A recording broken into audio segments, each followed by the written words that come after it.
We're kicking off our series, continuing in our series, Searching for Happiness. And over the last couple weeks, we have talked about the role that relationships play in our happiness. And we are happiest when we find ourselves at peace, really at peace with the most important relationships in our life. When we're at peace with God, when we're at peace within ourselves, and we're at peace with others.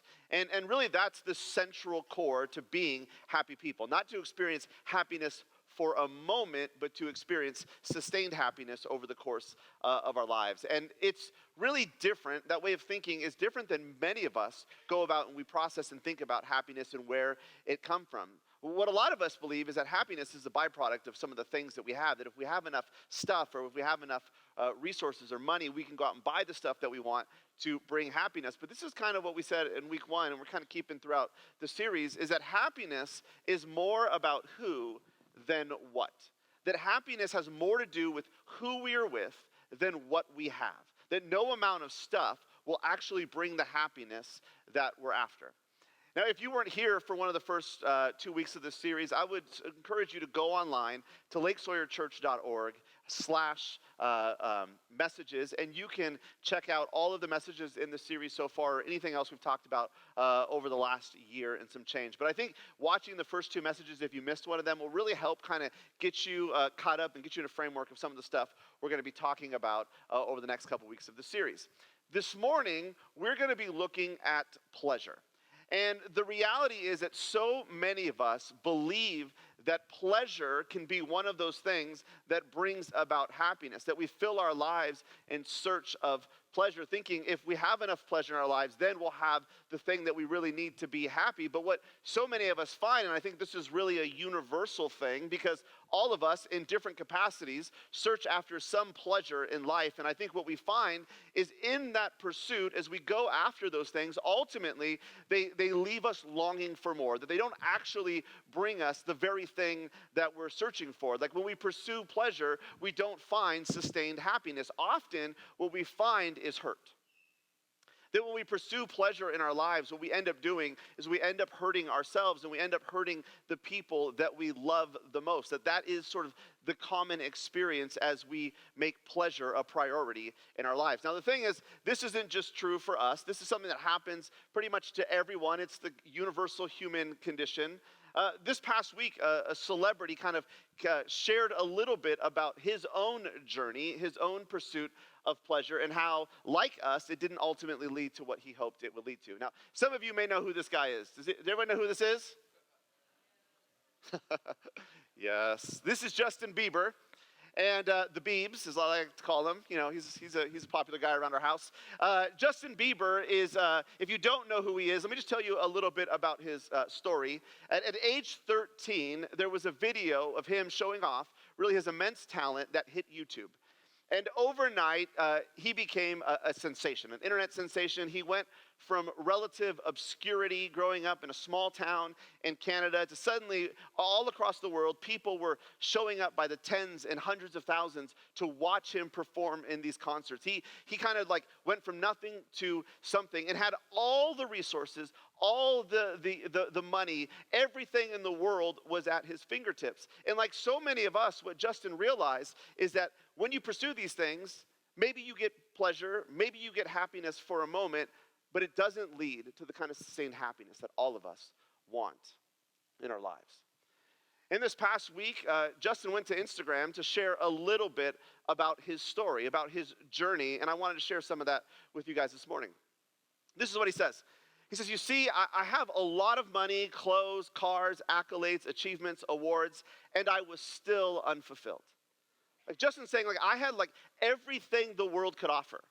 Like anything I could want, I could go out, I could buy. Like he's got resources and opportunities that we can't even begin to fathom. And he says, I had all of these opportunities, and yet I found myself unfulfilled. I sought after pleasure, and I didn't find happiness. He continues. He says, I went from a 13-year-old boy from a small town being praised left and right by the world, with millions saying how much they loved me.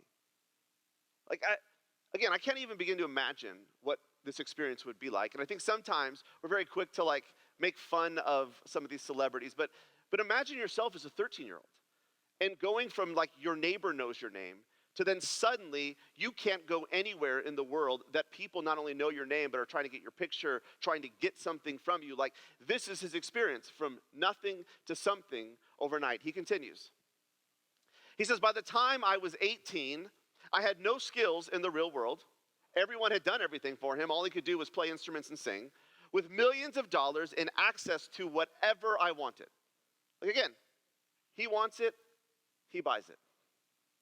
He says, I started doing pretty heavy drugs at 19 and abused all of my relationships. I became resentful, disrespectful to women, and angry. I became distant to everyone who loved me, and I was hiding behind a shell of a person that I had become. Like he did it. Like he ran the journey. Like he pursued every pleasure this world could provide. And at the end of it all, what he found was nothing. That he lacked happiness. He would go on to say in this post that he is so grateful for God.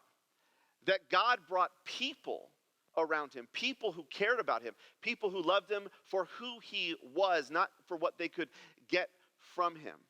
And those people and God are actually now becoming the foundation of his life, that they are the people who are beginning to provide happiness that he so desperately wants. What I wanted to share about that is, obviously, like, our story's not just like Justin's story. Like, the particulars are not the same, but the pursuit is very similar. That we pursue things. We pursue the kind of things that we believe will bring us happiness in this life. We believe that pleasure can bring us happiness.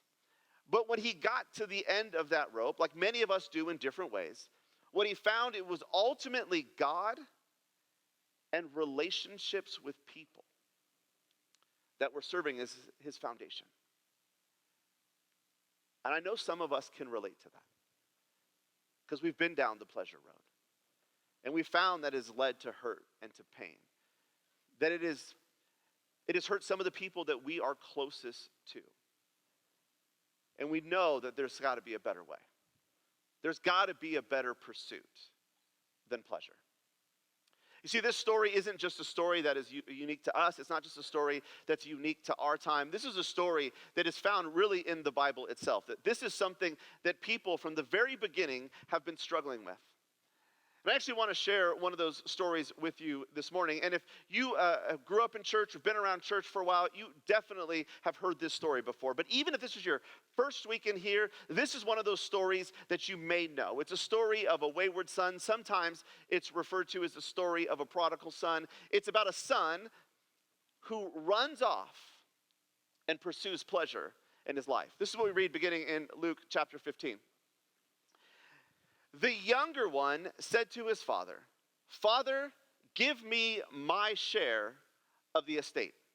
So again, there's two brothers. The younger brother is going to be the focus of our story. The younger brother says to his father, "Hey, Dad, why don't you go ahead and give me a share of the estate? Give me my portion." Now, obviously, most of the time, this happens when a parent dies. Like when your parents become deceased, their estate, their wealth, their property gets divided up among the children, if that's what the plan is. That's kind of the common practice. Now, in today's world, that happens maybe a little bit differently. Sometimes parents begin handing down wealth while they're still alive to their kids. But in the ancient world, this never happened. Like you wouldn't do this. This was unheard of. This would have really caused the crowd who was listening to Jesus tell this story to gasp. Like when Jesus leads in with this story, with this request by the son, the crowd would have been like, "No way." Like what kind of like, just self-centered son would ever ask this of his father? Like they are perplexed as Jesus begins telling the story, but the story continues. So he divided his property between them. Now here's the thing. If the crowd at first would have been a little bit taken aback by the fact that the son requested this, at this point here, the crowd would have lost it. Like they would have just gone crazy because again, kids are kids. Kids say things, they do things, they don't really understand the ramifications of what they're saying. They often don't understand the full ramifications of what they're doing. Kids make crazy requests. You could be mad at that. But suddenly Jesus is saying, the dad actually did it. He actually divided his property between the two of them. He gave the younger son what he asked for. And then Jesus continues in verse 13. Not long after that, the younger son got together all that he had. He set off for a distant country and there squandered his wealth in wild living. So the son probably gathered a few of his possessions that he had. He knew that a request like this would make it impossible for him to come back home. So it wasn't like, hey, take a little take a little bag and you can come back for your stuff later. Like, this is goodbye. This is it. The relationship with his father was most likely severed. And so he packs up his belongings and he sets off for a distant country. He's thinking, hey, I'm going to go to a new place, to a new land to make my way. That I'm tired of being under the care of my father. I'm tired of being someone who has to listen and do the things that my father says. Now that I have these resources, now that I have wealth, I can go out and pursue any pleasure that I want, which is literally what he does. He squanders his wealth on wild living. He squanders his wealth on pleasure. And then in verse 14, this is what we read. After he had spent everything, there was a severe famine in the whole country, and he began to be in need. Jesus says after this boy goes off and he begins to pursue all of these things that he desires, there comes a point where he runs out of money, that the wealth is gone, that he squandered it all away. And after this happens, we're told that there's a great famine that breaks out in the land. Now, it's important for us to realize that these things don't happen right next to each other, that he runs out of money, and then later there's a great famine. Because when you run out of money, you begin to leverage relationships, right?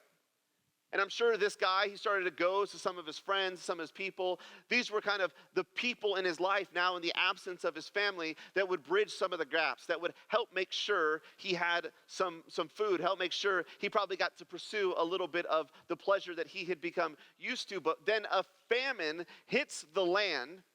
And when the famine hits the land, in this moment, no one has anything.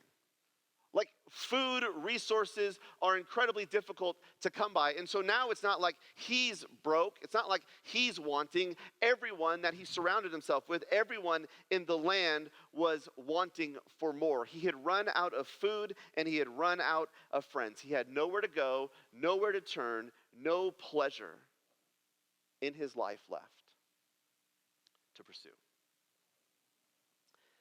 And then in this desperate moment, I got to give it to this kid. He's resourceful. He thinks to himself, okay, I haven't really ever worked for anything that I have in my life.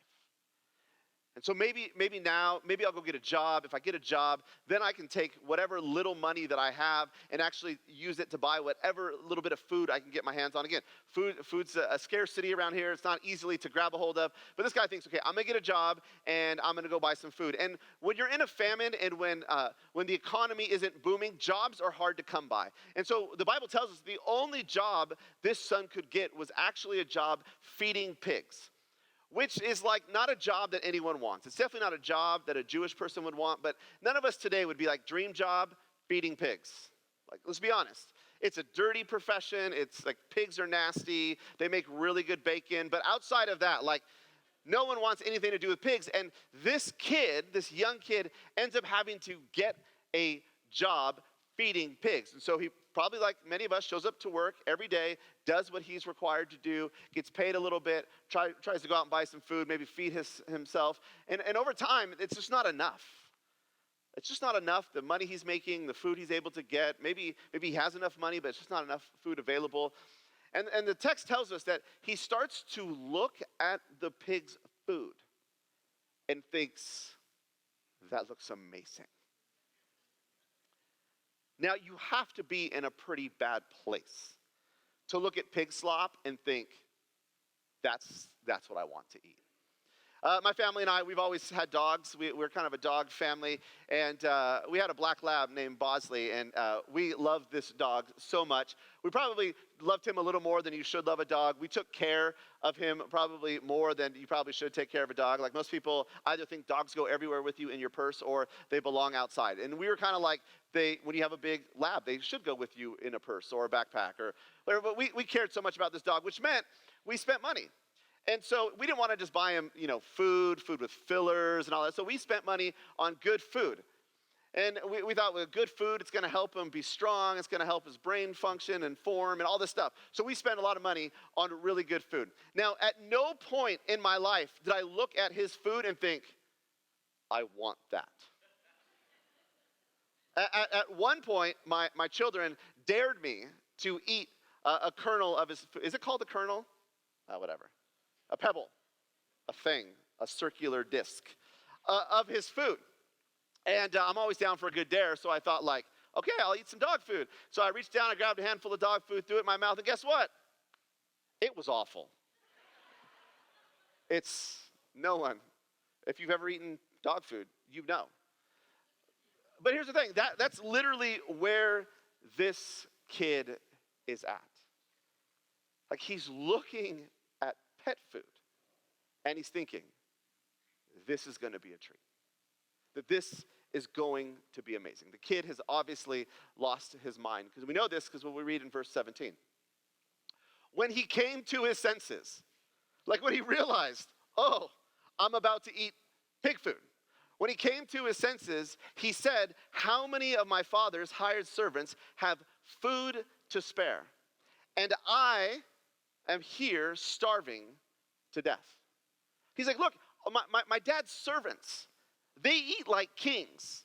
Like they have all this food and they have enough food to spare. And this, he's here thinking, I'm trying to survive. I'm trying just to get by to the next day. And I'm looking at pig slop and thinking pig slop looks tasty. It's got to be better to be one of my dad's servants than to be someone who's feeding these pigs. Now just think about this for a second. These servants are eating food. And we're told that there is so much food that there is leftovers. Like, what do you do when you have leftover food? You put it in the fridge, right? Because what are you going to do with leftover food? Just have leftovers, right? Yeah, but it's not really true. We put it in the fridge, we forget about it, and then a week goes by and we open it up wondering what this magical mystery, Tupperware is in the fridge, only for it to smell really bad, to be moldy, and then we throw it away. We throw away spoiled food. What do pigs eat? They eat thrown away spoiled food. So this guy's like, I'm eating. Like I'm looking at the scraps that are left off my dad's table. And yet these people seemingly have an abundance. He finally came to his senses. Like I said, you got to give this kid some credit because he's willing to take steps.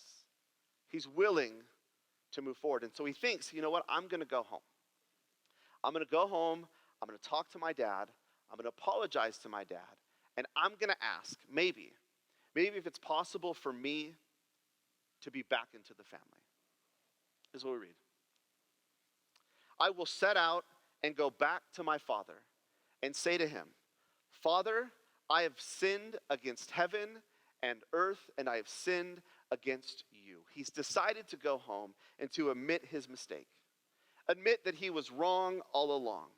That his pursuit of pleasure didn't actually lead to the happiness that he sought. It didn't lead to the happiness that he wanted. He's there to tell his dad that the arrogance of his youth has diminished into the desperation of his current situation.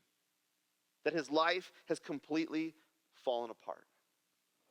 And humbly he says these words to his father.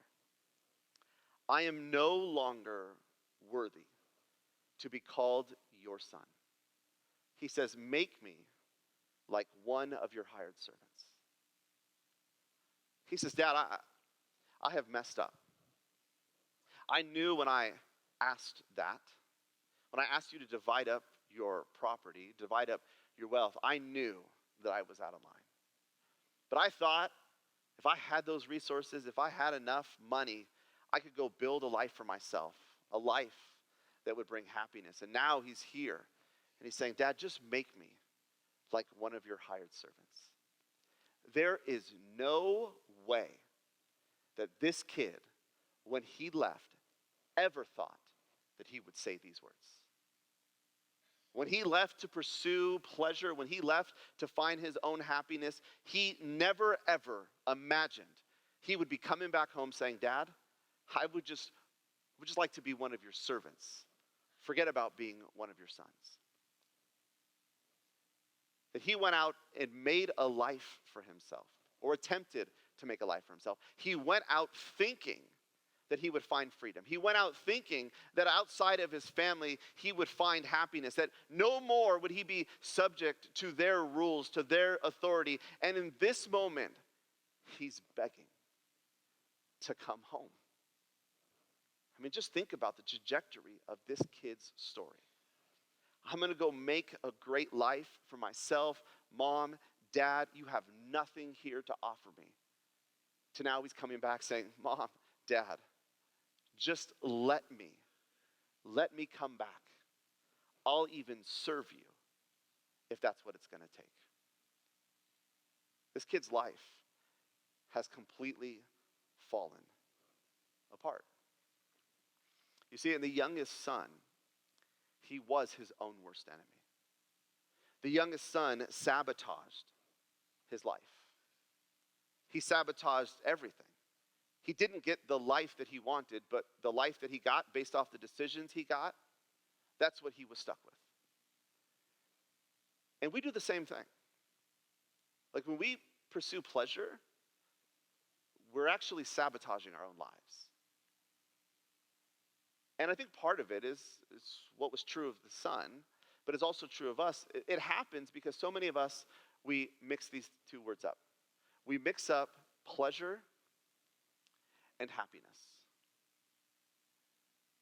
And if you are new to church, like this is definitely something that you've probably been told, or that you've come to believe, that you think, okay, well, these words, they cannot possibly go together, that you cannot have pleasure and also have happiness. Maybe you've concluded, and maybe that's why you're here, you thought, well, I'm going to come to church because maybe in church I'll have happiness, but I'll probably realize that I'll never have pleasure.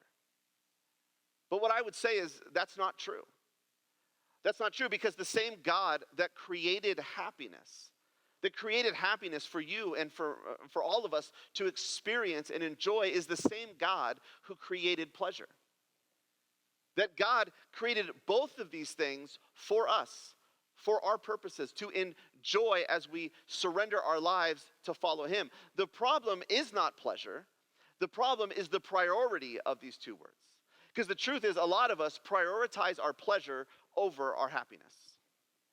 Now maybe you're thinking, okay, yeah, so the pastor guy is talking about pleasure, but like he's not talking about like the kind of pleasure that I'm thinking about.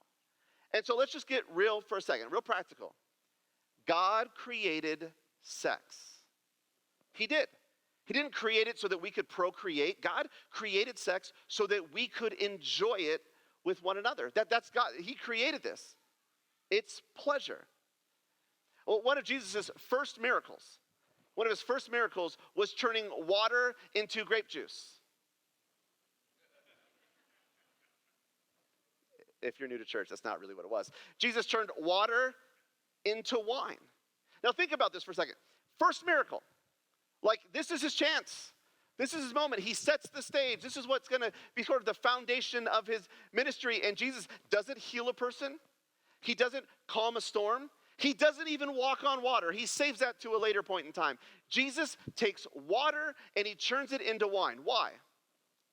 Because they ran out at the party. And because Jesus, he wants us to have pleasure in life. Now, the disciples, Jesus' closest followers, here we know this, they didn't walk around naked. Like we would have read that in the Bible. They didn't walk around shoeless. They had clothes, they had shoes. How do you think they got that? They went shopping. They did. Like, it looked different. It wasn't like a Black Friday sale back then, but they would take some of their resources, or they'd take something they'd have, and they'd go out and they would trade them to get the shoes that they wanted to get the clothes that they thought would be functional and useful for their journeys. God created things like shopping for our pleasure. Pleasure isn't a bad thing. God made it for us. The bad part is, again, when we prioritize pleasure over happiness, when we make pleasure our pursuit instead of happiness, and not just whatever the world defines as happiness, but what we have said is the definition of happiness, that happiness comes from peace with God, peace with ourselves, and peace with others. When we're pursuing those things, we will find pleasure. Maybe here's a different way of saying it. Pleasure will give you pleasure for a moment. That when you prioritize pleasure, you'll get pleasure for a moment. But when you prioritize your life around happiness, you will not only get happiness, but you will also get eternal pleasure. It's all about how we prioritize these two things. You see, when we seek after alcohol or sex or clothes or food to find happiness, just like the younger brother, we'll be continually searching after something we will never find. However, when we start to search for happiness, we find it, and we also find eternal pleasure. But just like Justin Bieber, and just like the younger brother, we have to stop being our own worst enemy. We have to stop sabotaging our lives, because it doesn't lead anywhere that we want it to lead to. That our pursuit of pleasure never gets us where we want to go. I mean, this is what all of us, we realize it at some point or another, is this. Eventually, pleasure loses its pleasure and becomes a prison. At some point, when you prioritize pleasure, eventually pleasure loses its pleasure and it becomes a prison. Like, you don't ever hear someone who's addicted to drugs to be like, man, this is the greatest decision I've ever made in my life. Like, when someone's addicted to drugs, like, they might find momentary pleasure, but ultimately it's the realization that this choice, that this pursuit is destroying their lives. And eventually they either come around to that fact, or sadly, they lose their lives. When someone makes a decision to step out of their marriage and to get a relationship with someone else, those people aren't celebrating. They're not going around town and saying, hey, guess what, everybody? I'm cheating on my wife. This is the best decision I've ever made. They don't do it because they realize it's not right. They realize that deep down, it's not leading to what they want to find, that it might provide pleasure for a moment, but that ultimately they will hurt themselves. And they will end up hurting the people that they love the most. The Apostle Paul, who was a leader in the early church, would write these words for the church that he would help start in Rome. This is what he would say. He says, don't you know that when you offer yourselves to someone as obedient slaves, you are slaves of the one you obey? Like, what Paul, his point here is, it would be difficult to argue with. Like, when you freely offer yourself up to someone else, when you say, I am going to be your subject, I am here to do what you ask, then you're at their bidding. Like, you no longer have power and authority over their lives. You are slaves of the one you obey. But the thing for Paul is he's not really talking about someone. And we know that because this is what he says as he continues.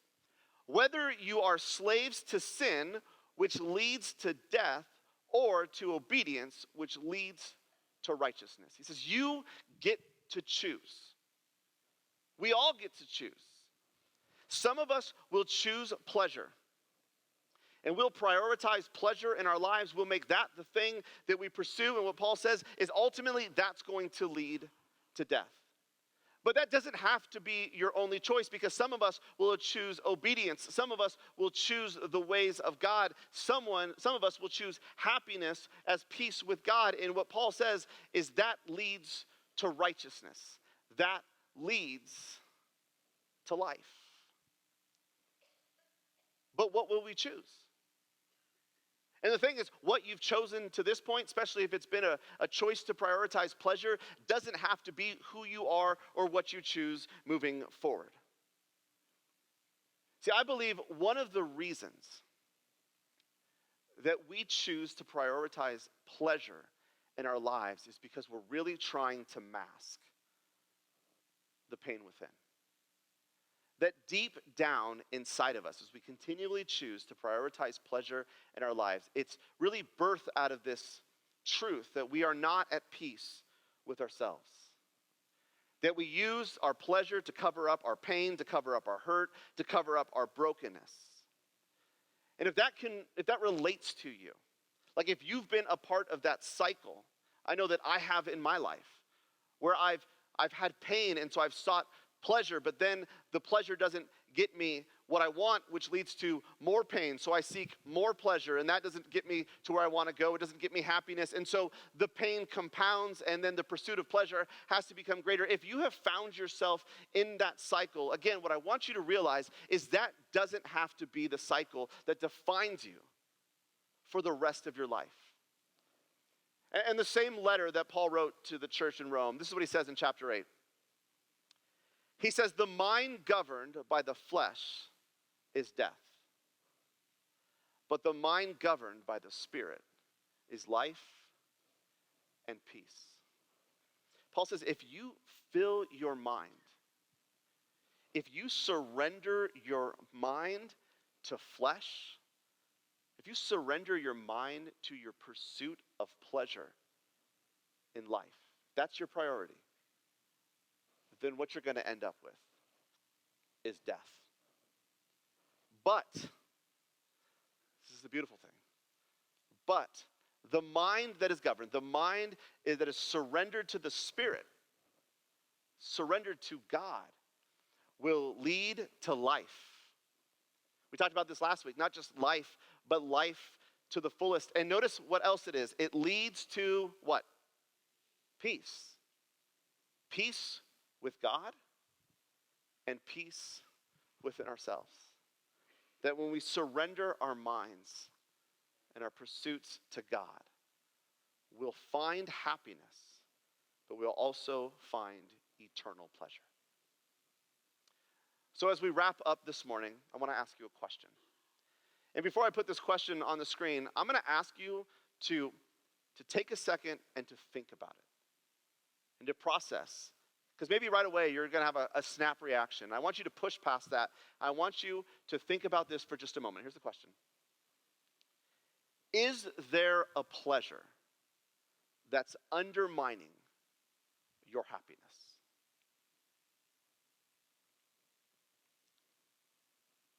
Is there something that you're pursuing? It's a pleasure that you are in or you're chasing after that is ultimately undermining your happiness.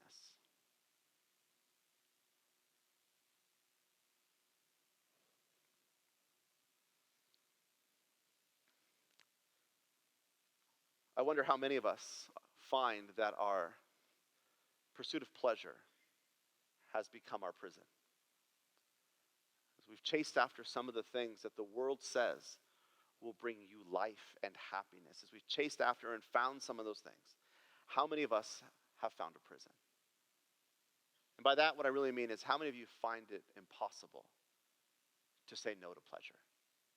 That you are ruled by it, that your mind is governed by it. Here's the thing. If you can't say no, if saying no to pleasure seems impossible, then it's a sign to you, to me, to all of us, that we have prioritized pleasure over happiness. And in the end, when we do that, we'll end up with neither. And so you get to choose. I get to choose. We can either choose pleasure or we can choose God. We can choose pleasure or we can choose God. The pleasure leads to death, but the choice of God leads to happiness and eternal pleasure. And so here's the thing. I realize what I'm about to do is going to be uncomfortable for many of you. But I think when it comes to our lives, when it comes to the things that we are pursuing, especially when it comes to pleasure, that those things can have such a grip on who we are that we need to declare that no longer will we submit ourselves to these things. And so here's what I'm asking you to do. If there is a pleasure that is undermining your happiness, I'm going to ask you to stand. I'm not going to ask you to share what it is. I'm not going to ask you to clap 3 times and spin around and do jumping jacks. I'm going to ask you to stand as a declaration that you chose God over your pleasure. And then all I want to do as we wrap up the service is to pray for you. So here's the thing. If there's a pleasure that's undermining your happiness, I'm going to ask that you stand right now.